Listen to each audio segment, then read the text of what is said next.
This is Optimal Relationships Daily, episode 1034. Emotional Intelligence Creates Loving and Supportive Parenting by Dr. John Gottman of Gottman.com. Hello, everybody, and welcome to this Friday edition of ORD. I am your host, Greg Audino. So happy to have you here, where I've got another great post from the Gottman Institute. They have the largest library of relationship research around, and I do love sharing it. Relationships, they're tough to draw lines around, and research can help us to do that and find some black and white answers to a very gray part of our lives. So, with that being said, let's get right into this post, see what we can learn, and optimize your life. Emotional Intelligence Creates Loving and Supportive Parenting by Dr. John Gottman of Gottman.com. In the foreword to my book, Raising an Emotionally Intelligent Child, famed researcher on emotional intelligence Daniel Goleman writes, quote, "These are hard times for children, and so for parents. There has been a sea of change in the nature of childhood over the last decade or two, one that makes it harder for children to learn the basic lessons of the human heart, and one that ups the ante for parents who used to pass these lessons on to the children they love. Parents have to be smarter about teaching their children basic emotional and social lessons." End quote. Before I became a father, I had spent nearly 20 years working in the field of developmental psychology, studying the emotional lives of children. But it was not until our daughter arrived that I began to truly understand the realities of a parent-child relationship. I had no idea of the intensity of feeling I would have for my child, or how thrilled I would be when she learned new things, or how much attention and patience it would require. And I remembered how dangerous the world can be, and I felt vulnerable because losing her would mean losing everything. As a Jew whose parents escaped Austria during the Holocaust, I had respected the efforts of other theorists who rejected authoritarianism as a way to raise morally healthy children. They proposed that the family operate as a democracy, and that children and parents act as rational, equal partners. My years of investigation into family dynamics began to yield new evidence that emotional interactions between parent and child would have an even greater impact on a child's long-term well-being. That greater impact on long-term well-being results in building a child's emotional intelligence, which is important because, more than IQ, emotional intelligence seems to determine success in life. The ability to understand other people and work with them is critical to success in modern work life. It is also critical in relationships. And we know that having successful friendships and romantic relationships confers enormous benefits in health, wealth, happiness, longevity, and the success of one's children. Emotional intelligence informs emotion coaching as a parenting method. When it comes to parenting and emotional intelligence, there are two groups of parents that are so very different when it comes to the world of emotions. Emotion-dismissing parents are action-oriented and don't want to become emotional, and they see this as potentially destructive in themselves and in their children. Emotion-coaching parents are the opposite, accepting of emotions and explore emotions in themselves and others. In our research, we found that the effects of these two approaches were dramatic. The children of the two kinds of parents were on totally different life trajectories, and when it came to divorced families with children, I was also surprised that emotion coaching buffered children from almost all the negative effects of their parents divorcing. Two kids with the same IQ, starting at age 4, would have entirely different educational achievement at age 8 if their parents were emotion coaching, all mediated through differences in attentional abilities.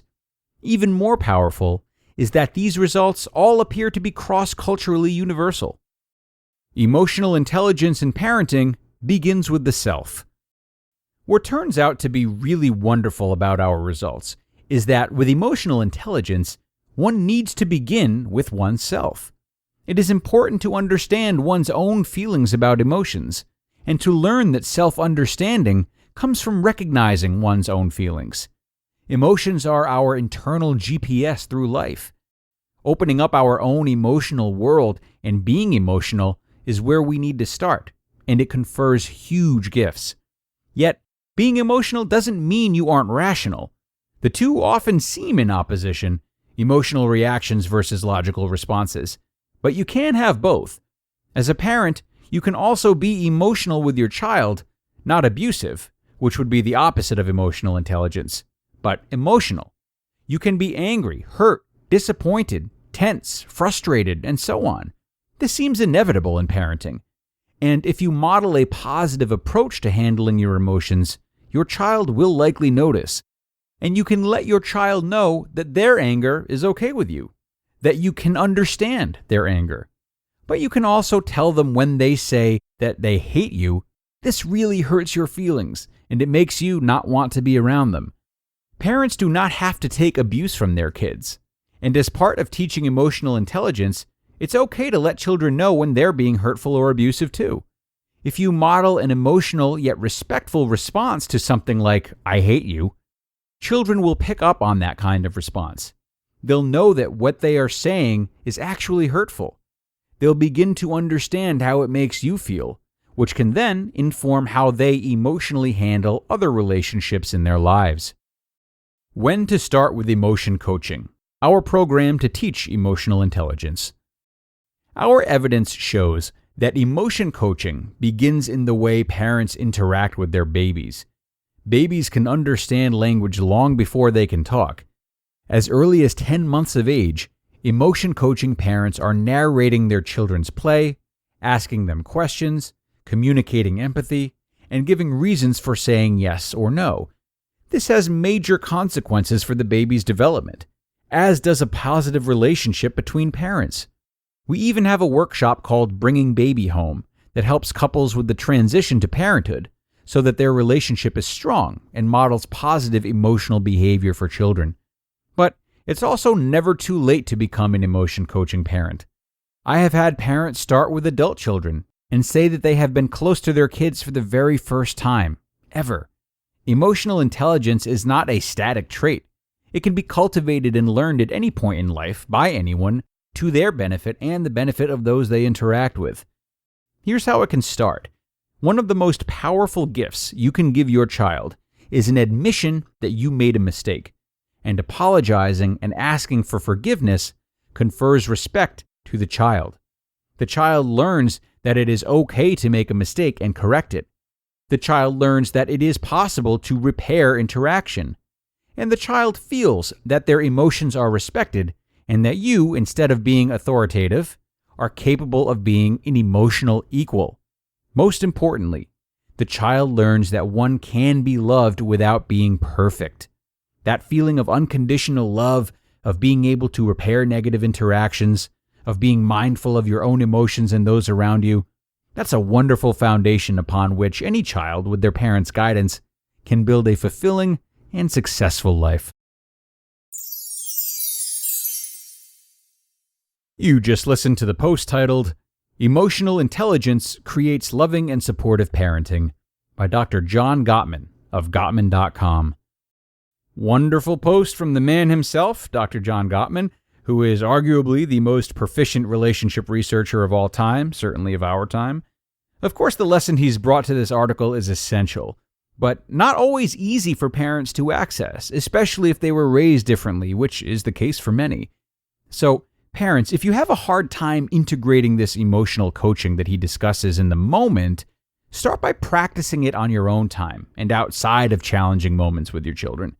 This could be as simple as taking 10 minutes to journal about what your children do that bothers you, and then hypothesizing as to why they might do that, if you did anything similar as a child, and how you would respond kindly to it were you to be in that confrontation right now in a good headspace. You won't always be perfect, but anticipating a little bit like this is a great means of chipping away at your ability to emotion coach and helps that response become second nature over time. So, go do your homework, parents. We're out of here for now. I appreciate you being with me today, and I hope you've all got a good weekend to look forward to.